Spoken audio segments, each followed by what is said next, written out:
안녕하십니까. 반갑습니다. 다문화이의 14강 강의를 시작하도록 하겠습니다.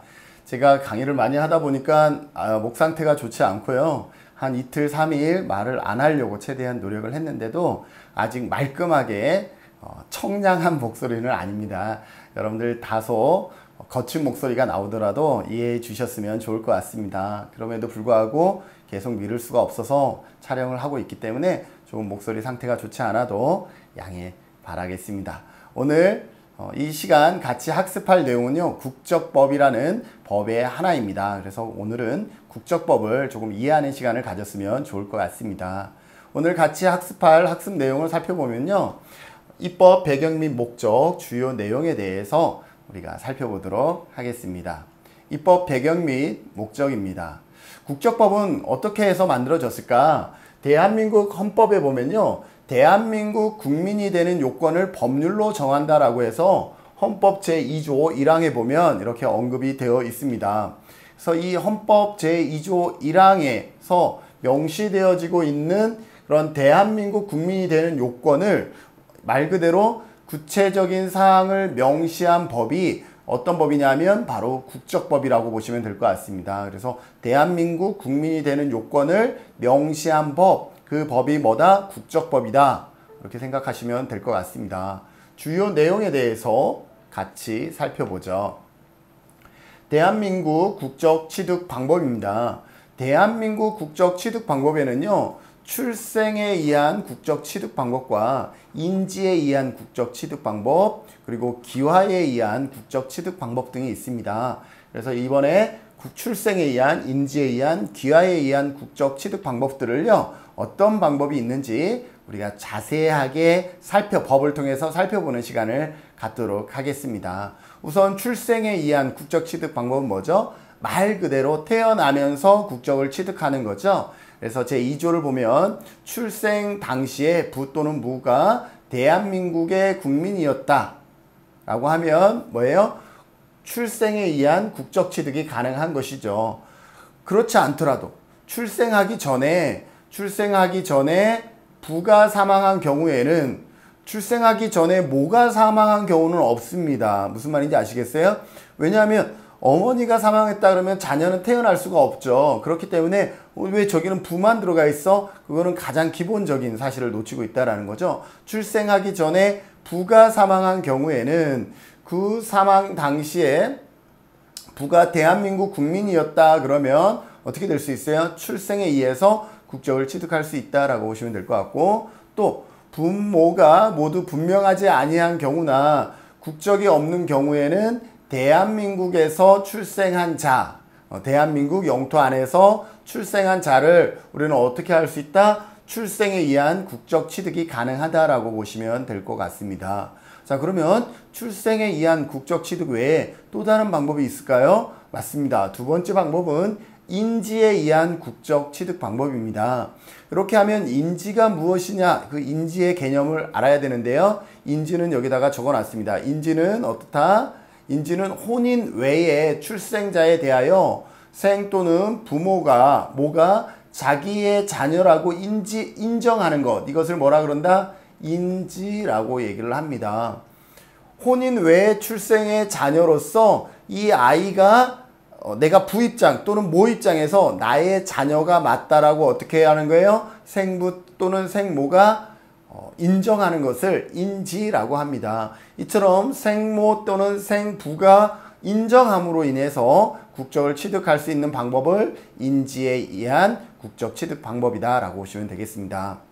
대한민국 국민이 아닌 자, 이하 외국인이라고 할 수 있죠. 외국인으로서 대한민국 국민의 부 또는 모에 의하여 인지된 자, 그러니까 대한민국 부 또는 모에 의해서 인지됐다는 것은 뭐예요? 대한민국 부 또는 모가 저 아이는 내 혼인 외에 출생한 나의 자녀다라고 어떻게 하는 거예요? 인정할 때 다음 각호 요건을 갖추면 법무부 장관에게 신고함으로써 대한민국 국적을 취득할 수가 있다. 첫 번째는 뭐예요? 대한민국의 민법상 미성년일 것. 대한민국의 민법상 미성년일 것. 미성년이라 그러면 20세 미만이라는 거죠. 그래서 대한민국의 민법상 20세 미만일 것이다 라고 보시면 되고요. 출생 당시에 부 또는 모가 대한민국의 국민이었을 것. 그죠? 생 또는 부가 자기의 자녀라고 인정을 했지만 그 생모 또는 생부가 대한민국 국민이 아니라 그러면 인지에 의해서 뭐예요? 국적 취득할 수 있는 근거는 없는 것이죠. 그래서 출생 당시에 부 또는 모가 대한민국 국민이었을 것이라는 조건을 갖췄을 때 인지에 의해서 국적 취득이 가능하다라고 보시면 되겠습니다. 제4조 귀화에 의한 국적 취득 방법입니다. 그렇지 않으면 어떤 방법이 있어요? 귀화하는 것이 또 하나의 방법이겠죠. 자, 귀화의 방법에는 또 여러 가지 귀화의 방법이 있기 때문에 지금은 크게 귀화에 의한 국적 취득 방법을 보고요. 그 다음에 여기 보면 5조부터 7조까지의 귀화 요건을 갖추었는지를 봐야 된다라고 했죠. 그러면 나아가서 5조, 6조, 7조를 더불어 같이 살펴봐야 된다는 것을 알 수가 있습니다. 자, 귀화에 의한 국적 취득 방법에 대해서 살펴보도록 하겠습니다. 대한민국 국적을 취득한 사실이 없는 외국인, 국적을 취득한 사실이 없는 외국인은 법무부 장관의 귀화 허가를 받으면 대한민국 국적을 취득할 수가 있습니다. 그래서 귀화 허가를 받는 방법들이 조건에 따라 다르기 때문에 법무부 장관이 귀화 허가 신청을 받으면 5조에서부터 7조까지의 귀화 요건을 갖추었는지를 이제 심사를 하게 됩니다. 그래서 그 심사에 따라서 그 요건을 갖춘 사람에게만 어떻게 할 수 있다? 귀화를 허가할 수가 있습니다. 제1항에 따라서 귀화 허가를 받은 사람은 이제 뭘 해야 되냐면 그냥 대한민국 국적에 취득한 사람으로서 인정하는 것이 아니라 그 전에 뭘 해야 되냐면 법무부 장관 앞에서 국민선서를 하고 귀화 증서를 받을 때 뭐가 될 수 있어요? 대한민국 국적을 취득한 것으로 볼 수 있다라고 보시면 되겠습니다.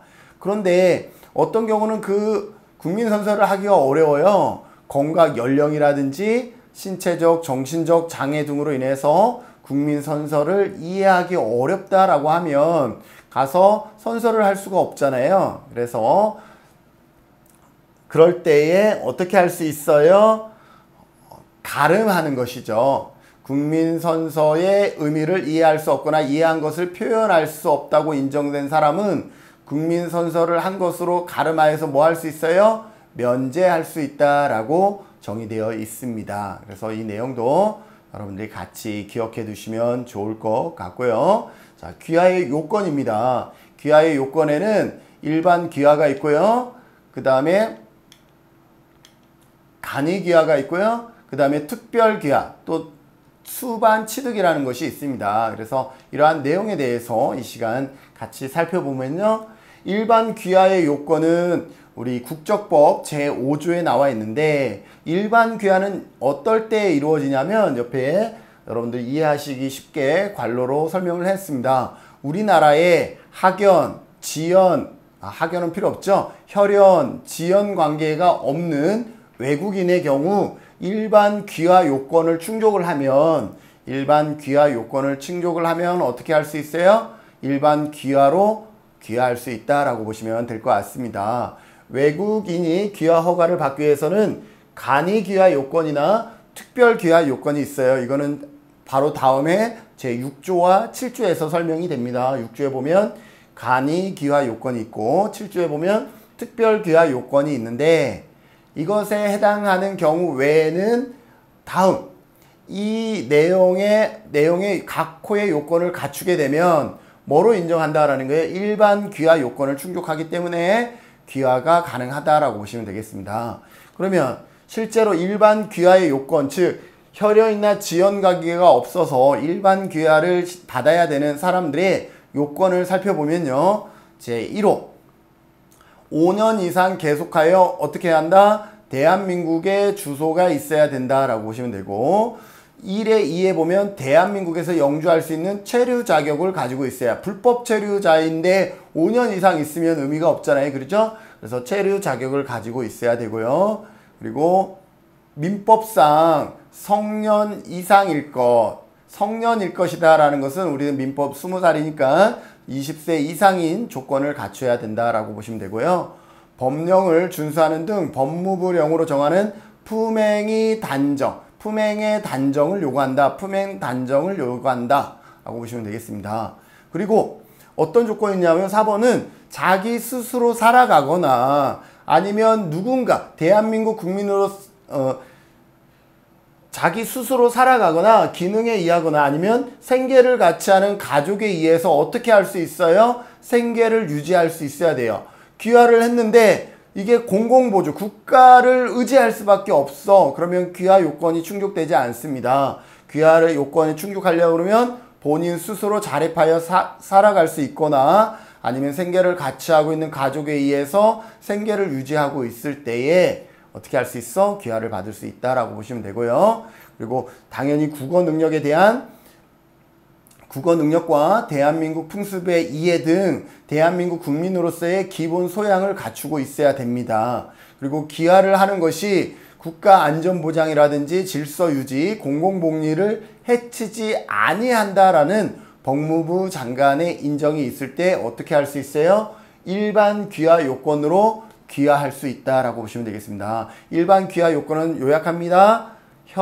혈연이나 지연관계가 없어서 5년 이상 대한민국 주소가 있으면서 영주할 수 있는 체류를 가지고 있으면서 20세 이상일 것, 그리고 품행이 단정하며 본인 또는 가족의 생계를 같이 하는 가족에 의해서 생계가 유지될 수 있는 환경이라야 되며, 그리고 언어와 대한민국 풍습에 대한 기본 소양을 가지고 있으면서 대한민국의 어떤 공익이라든지 국가안전보장 질서를 해치지 아니할 것으로 판단되어질 때 일반 귀화 요건으로 귀화할 수 있다고 보시면 되겠습니다. 두 번째는 간이 귀화입니다. 간이 귀화는요, 부 또는 모가 한국의 사람일 때, 한국 사람일 때 신청할 수 있는 것이 간이 귀화라고 보시면 돼요. 간이 귀화 요건은 제 국적법 6주에 언급이 되어져 있고요. 다음 각호 어느 하나에 해당하는 외국인으로서 대한민국에 3년 이상 계속하여 주소가 있는 사람을 의미합니다. 부 또는 모가 한국 국민이었던 자, 그리고 한국에서 출생한 자로서 부 또는 모도 한국에서 출생한 자. 내가 한국에서 했고 나의 부모나 모가 한국에서 출생했어요. 그리고 대한민국에 3년 이상 계속하여 주소가 있는 사람.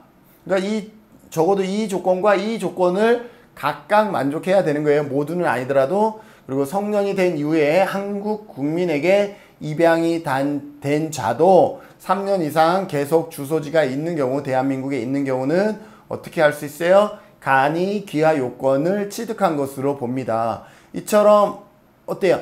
부 또는 모가 한국 사람이거나 또 한국 국민에게 입양된 경우는 일반 귀화가 아니라 간이 귀화 요건으로 귀화가 가능하다라고 보시면 되겠습니다.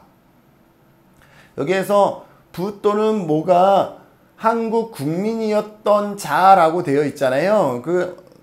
가끔 그 의미가 뭐예요? 라고 물어보는 사람이 있는데, 이처럼 부 또는 모가 한국 국민이었던 자라고 하는 한국 국민이었다가 현재 외국 국적이거나 한국 국민이었다가 현재 사망한 경우, 이 경우는 뭐예요?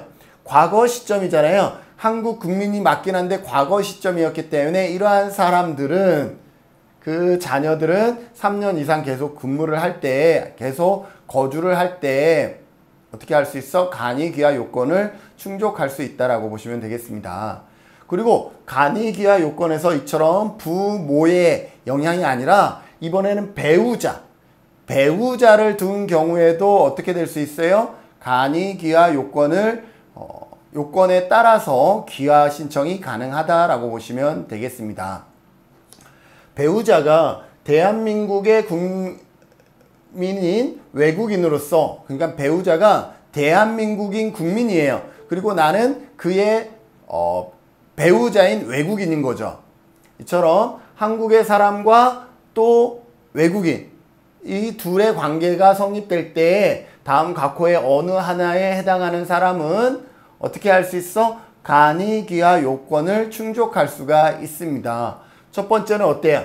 각호의 어느 하나라 그랬으니까 배우자와 혼인한 상태에서 대한민국에 2년 이상 계속하여 주소가 있는 사람, 2년 이상 계속하여 주소가 있는 사람은 아까 일반 귀화는 5년 이상이었잖아요. 근데 간이 귀화는 배우자가 한국 사람일 때에는 2년 이상 계속하여 주소가 있는 사람은 간이 귀화 요건이 충족이 된다라고 보시면 돼요. 그리고 그 배우자와 혼인한 후 3년이 지나고 혼인한 상태로서 대한민국에 1년 이상 계속하여 주소가 있는 경우, 어떤 경우인지 아시겠죠? 혼인을 한 지 3년이 됐고요. 대한민국에서 1년을 살았지만 그 이상, 뭐 2년 이상은 예를 들어서 그 외국인 나라에서 생활했거나 또는 타 국가에서 생활했다 그러면 2년 이상 대한민국에 2년 이상 계속하여 주소가 있는 사람의 조건을 충족하지 못할 때에는 적어도 1년 이상 계속하여 대한민국에서 주소가 있었고, 그리고 2년 이상, 그러니까 1년까지 포함하면 3년 이상 결혼, 3년 이전에 결혼을 했다, 혼인 상태가 있다 그러면 간이 귀화 요건을 충족한다라고 보시면 되겠습니다. 그리고 상기 두 기간을 채우지 못했어요. 배우자와 한국에서 혼인하고 한국에서 2년 이상 거주 기간을 채우지 못했거나 3년 이상 혼인 상태이면서 1년 이상 대한민국에 주소를 두지 못했다. 이 두 가지 조건을 모두 다 만족하지 못했으면 그 배우자와 혼인한 상태로 대한민국에 주소를 두고 있던 중 그 배우자의 사망이나 실종 또는 그 밖에 자신에게 책임이 없는 사유로 정상적인 혼인 생활을 할 수 없었던 사람으로서 상기된 자녀 기간을 채웠고, 자녀 기간, 그래서 1년 반을 같이 생활했는데 안 됐어. 그러면 어떻게 돼요? 6개월이 비잖아요. 그래서 그 기간을 채웠고 법무부 장관이 상당하다라고 인정되는 경우는 어떻게 할 수 있어요? 이 기간을 다 채우지 못하더라도 자신에게 책임이 없는 사유이기 때문에 그것을 어떻게 한다? 인정하고 간이 귀화가 가능하다라고 보시면 되겠습니다. 그리고 네 번째는요, 그 배우자와 혼인한 상태에서 대한민국에 2년 이상 계속하여 주소가 있거나 그 배우자와 혼인 후 3년 이상 지나고 혼인 상태에서 1년 이상 계속 주소가 있는 요건을 충족하지 못해. 그러면 여기에 보면 1과 제2호 이거를 충족하지 못하였으나 그 배우자와 혼인 관계에서 출생한 미성년의 자를 양육하고 있거나 양육해야 할 사람으로서 상기 기간을 채웠고 법무부 장관이 상당하다라고 인정이 돼요. 그런 경우는 어때요? 이 기간을 채웠다 그러면, 그리고 한국에 미성년 자녀를 가지고 있다라고 하면 어떻게 할 수 있어? 간이 귀화 요건을 충족한다라고 보시면 되겠죠. 그래서 간이 귀화 요건은 부 또는 모의 조건 또는 여기처럼 결혼한 배우자의 조건에 의해서 신청을 할 수 있다. 일반 귀화 요건보다는 조금 더 그런 어떤 기간이나 이러한 부분들이 줄어든 상태에서도 간이 귀화 요건을 충족할 수 있다라고 보시면 되겠습니다.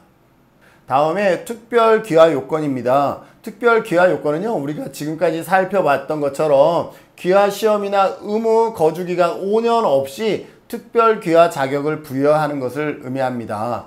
그래서 일반, 아까 간이 귀화라 그러면 배우자가 한국 사람이거나 부 또는 모가 한국 사람일 때에는 간이 귀화가 가능했었고, 그렇지 않으면 5년 이상 거주를 해서 일반 귀화를 신청하면 되는데, 어떻다? 특별 귀화도 있다라는 것이죠. 국적법 제7조에 보면 다음 각 호의 어느 하나에 해당하는 외국인으로서 대한민국에 주소가 있는 사람은 귀화 허가를 받을 수 있다. 그럼 어떠한 사람이 과연 특별 귀화를 받고 있느냐? 여러분들도 궁금하실 수 있잖아요. 봤더니 어떤 사람이에요? 부 또는 모가 대한민국의 국민인 사람. 다만 양자인 경우에는 미성년일 때 입양된 사람을 어떻게 할 수 있어? 특별 귀화가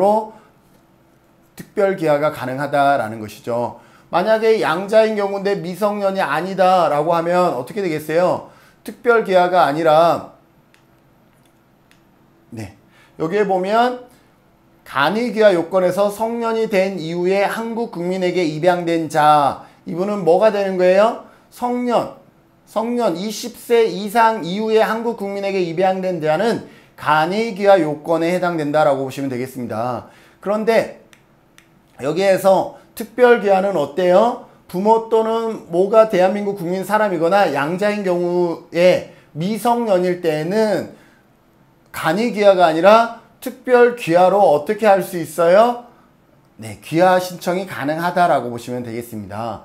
그가 아니더라도 대한민국에 특별한 공로가 있는 사람이거나, 그죠? 우리의 경제라든지 과학, 경제, 문화, 체육 특정 분야에서 매우 우수한 능력을 보유한 사람은 어떻게 할 수 있어요? 대한민국 국익에 기여할 것으로 인정한 사람은 어떻게 할 수 있어요? 일반 귀화가 아니고 간이 귀화가 아니더라도 특별 귀화로서 귀화할 수 있다라고 보시면 되겠습니다. 그래서 귀화의 요건에는 어떻게 될 수 있어? 일반 귀화, 간이 귀화, 특별 귀화가 있다. 대한민국 국적을 취득하는 조건은 세 가지가 있었죠. 어떻게 할 수 있어요? 출생에 의해서, 그리고 인지에 의해서, 세 번째는 귀화에 의해서 이렇게 돼 있었잖아요. 그리고 출생에 의해서, 인지에 의해서, 귀화에 의해서인데 이 귀화는 다시 일반 귀화와 간이 귀화와 특별 귀화가 있다라는 것, 이렇게 다시 쪼개진다라는 것 여러분들이 기억해 두시면 우리가 국적법을 이해하는데 상당히 많은 도움이 되겠죠. 그리고 여기에 보면 수반 취득이 있습니다. 굳이 신청하지 않더라도 뭐 하는 거예요? 수반되어서 귀화, 국적을 취득할 수 있는 방법이 있는데 그게 수반 취득입니다. 어떤 경우, 여러분들도 상식적으로 생각하면 어떤 경우일 것이다 라는 것을 미루어 짐작할 수가 있겠죠. 어떤 경우에요? 외국인자로서 대한민국의 민법상 미성년인 사람은 부 또는 모가 귀화 허가를 신청할 때에 함께 국적 취득을 어떻게 할 수 있어? 신청할 수가 있다라는 것이죠. 부 또는 모가 대한민국의 귀화 신청을 허가를 신청할 때 미성년 자녀는 어때요? 국적 취득을 같이 할 수가 있다라는 것이죠. 그래서 국적 취득을 신청한 사람은 부 또는 모가 대한민국 국적을 취득한 때에는 함께 대한민국 국적을 어떻게 한다? 취득한다라고 보시면 되겠습니다. 그래서 부 또는 모가 대한민국 국적을 취득할 때에는 어떻게 해요? 미성년 자녀는 어떻게 할 수 있어? 함께 국적을 취득할 수 있다라고 보시면 되겠습니다. 자, 국적 회복에 의한 국적 취득인데요. 이거는 뭐냐면 처음에 언급되었듯이 대한민국 국민이었던 자가 어떻게 해요? 법무부 장관의 국적 회복 허가를 받아 대한민국 국적을 취득할 수 있다라고 되어 있습니다. 그래서 지금 현재는 대한민국 국민이 아닌데 과거에 대한민국 국민이었던 외국인은 지금 현재는 외국인이지만 과거에 대한민국 국민이었던 사람은 법무부 장관의 국적 회복 허가를 통해서 대한민국 국적을 취득할 수 있다라고 보시면 되겠습니다. 그런데 다음 각 코의 어느 안에 해당하는 사람에게는 국적 회복을 어떻게 한다? 허가하지 아니한다라고 되어 있습니다. 어떤 사람일까요? 당연히 국가나 사회에 해를 끼친 사람은 뭐 한다라는 게 국적 회복의 기회를 주지 않겠다라는 것이고, 품행이 단정하지 못한, 상당히 추상적이긴 하지만 품행이 단정하지 못한 사람도 국적 회복의 기회가 없어지는 것이고, 병역을 기피할 목적으로 대한민국 국적을 상실했거나 이탈하였던 사람도 뭐 할 수가 없어요? 국적 회복 허가를 받을 수 없다라고 보시면 될 것 같아요. 그만큼 우리나라는 아직까지 그러한 병역에 대한 부분들이 상당히 중요한 요소로서 작용하고 있다는 것을 알 수가 있고요. 네 번째, 국가안전보장이라든지 질서유지 및 공공복리를 위하여 법무부 장관이 국적 회복 허가를 하는 것이 적당하지 아니하다라고 인정되는 사람은 어떻게 할 수 있어? 국적 회복 허가를 불허할 수 있다라고 보시면 되겠습니다. 국적 취득자의 외국 국적 포기 의미입니다. 그러면 국적을 여러 개 가져도 되느냐? 일단 안 된다. 두 번째는 가능하다. 둘 다 정답이 될 수 있는데요. 첫 번째를 보면 대한민국 국적을 취득한 외국인은요, 외국 국적을 가지고 있는 자, 대한민국 국적을 취득한 외국인으로서 외국 국적도 아직 가지고 있어. 그럼 어떻게? 대한민국 국적을 취득한 날로부터 1년 이내에 그 외국 국적을 어떻게 해야 된다라고 하고 있어요? 1년 이내에 그 외국 국적을 포기해야 한다라고 되어 있습니다. 그리고 다음 각호 어느 하나에 해당하는 자는 대한민국 국적을 취득한 날로부터 1년 이내에 국적을 포기하거나, 그러니 포기하지 않아도 된다라는 거죠. 포기하거나 대한민국에서 외국 국적을 행사하지 아니하겠다는 뜻을 법무부 장관에게 서약하는, 대한민국에서 외국 국적을 행사하지 아니하겠다는 것을 법무부 장관에 서약하는 경우, 적어도 대한민국에 거주할 동안은 외국인으로서의 권리를 내려놓고 대한민국 국민으로서의 권리와 의무에 충실하겠다라고 법무부 장관의 서약을 하게 되면 1년 이내에 국적을 포기하지 않더라도 유지가 가능하다라고 보시면 되겠습니다. 국적의 재취득입니다. 대한민국 국적을 상실한 자가 그 후 1년 내에 상실했는데 아직 1년이 지나지 않았어요. 그 외국 국적을 포기하면 다시 법무부 장관에 신고함으로써 대한민국 국적을 취득한다. 여기는 신고죠. 지금까지는 허가를 받아야 된다라고 했는데 신고를 하면 되는 거예요. 재취득인데 어떤 경우는 국적을 포기하고 1년 이내일 때는 어떻게 한다? 신고만 하면 어떻게 할 수 있어? 취득할 수 있다라는 거예요. 근데 허가는 뭐냐 하면 신고를 하더라도 뭐 할 수 있어? 불허할 수 있는 것이 허가입니다. 근데 신고는 불허할 수 있는 내용이 아니에요. 신고는 조건을 갖추면 무조건 허가를 해줘야 되는 것이 신고사항이고, 허가사항은 아무리 조건을 갖췄어도 다양한 여건에 의해서 불허할 수 있는 것이 허가사항이라고 보시면 되겠습니다. 그러니 국적의 재취득 1년 이내에 국적을 상실하고 포기하고 1년 이내에 다시 한국 국적을, 나 가만히 생각해보니 한국 국적을 취득하는 것이 더 좋은 것 같습니다 라고 1년 이내에 한국 국적을 다시 취득하고자 희망하는 경우는 어떻게 신고만 하더라도 국적을 취득할 수 있다라고 보시면 되겠습니다. 그래서 허가사항과 신고사항은 엄격히 의무가 다르다라는 거 여러분들이 기억해 두시면 좋을 것 같습니다. 복수 국적자입니다. 아까 1년 이내에 국적을 포기해야 된다. 하나의 국적은 포기해야 한다 그런데 복수 국적자가 있네요. 그래서 출생이나 그 밖에 이 법에 따라서 대한민국 국적과 외국 국적을 함께 가지게 된 사람은 대통령령으로 정하는 사람 이하 복수 국적자라고 하며, 이 사람은 대한민국의 법령 적용에서 대한민국 국민으로만 처우한다라고 보시면 되겠습니다. 법령에서 대한민국 국민으로만 처우한다라고 보시면 되고요. 복수 국적자가 관계 법령에 따라 외국 국적을 보유한 상태에서 직무를 수행할 수 없는 분야에 종사하려는 경우에는 반드시 외국 국적을 포기해야 한다. 외국 국적을 보유한 상태에서 직무를 수행할 수 없는 그런 경우 있죠. 외국 국적을 가지고 있는 상태에서 직무를 수행할 수 없는 분야들이 있어요. 뭐 보안이라든지 이러한 경우는 민감하기 때문에 그런 경우는 어떻게 해야 된다? 외국 국적을 포기해야 된다 라고 되어 있고, 또 외국인과 동일한 처우하는 내용으로 법령을 개정하는 경우에는 미리 법무부 장관에 합의해야 된다는 것이 어디에서는요? 중앙행정기관의 장이 복수 국적자를 외국인과 동일하게 처우하는 내용의 어떠한 법령을 제정하고자 할 때는 반드시 어떻게 해야 한다? 법무부 장관과 협의하여야 한다라고 내용이 되어 있습니다. 그래서 이러한 내용 기억해 두시고요. 복수 국적자의 국적 선택이 의무입니다. 언제까지 선택을 해야 되냐면 만 20세가 되기 전에 복수 국적자가 된 자는 22세가 되기 전까지 선택을 하셔야 되고요. 만 20세가 된 후에 복수 국적자가 된 사람은 2년 이내에, 의미는 거의 비슷하죠. 어쨌든 기준에서 2년 이내에 국가를 선택해야 된다라고 보시면 될 것 같고, 대한민국에서 외국 국적을 행사하지 아니하겠다는 뜻의 서약서를 어떻게 한다? 복수 국적자는 제외한다. 복수 국적자가 가능한 사람은 외국 국적을 행사하지 아니하겠다라는 서약을 어떻게 한다? 제외할 수 있다라고 보시면 되고, 병역법 제8조에 따라서 병역 준비역에 편입하는 자는 편입된 때부터 3개월 이내에 하나의 국적을 선택을 해야 됩니다. 이제 병역에서 뭐 신체 검사 받고 뭐 이렇게 하라고 하는데 그 통지를 받으면 3개월 이내에 하나의 국적을 포기하셔야 돼요. 그래서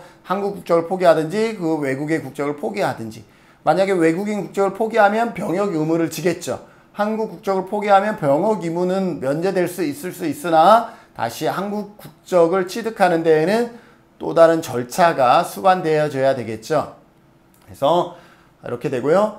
세 번째, 직계 존속이 외국에서 영주할 목적 없이 체류한 상태에서 출생한 자는 병역 의무의 이행과 관련하여 다음 각호 어느 하나에 해당하는 경우에만 제14조에 따른 국적 이탈 신고를 할 수가 있다라고 보시면 되겠습니다. 어떤 경우냐면 이미 현역 상근이라든지 보충역을 이미 마친 것으로 간주할 수 있는 경우와, 두 번째는 우리가 신체 검사를 하잖아요. 군 복무를 위해서는 신체 검사를 하는데 전시근로역에 편입되는 경우는 어떻게 할 수 있어? 인정받을 수 있다. 그럼 전시근로역이 뭐냐면요, 일에서 우리가 신체 검사를 하면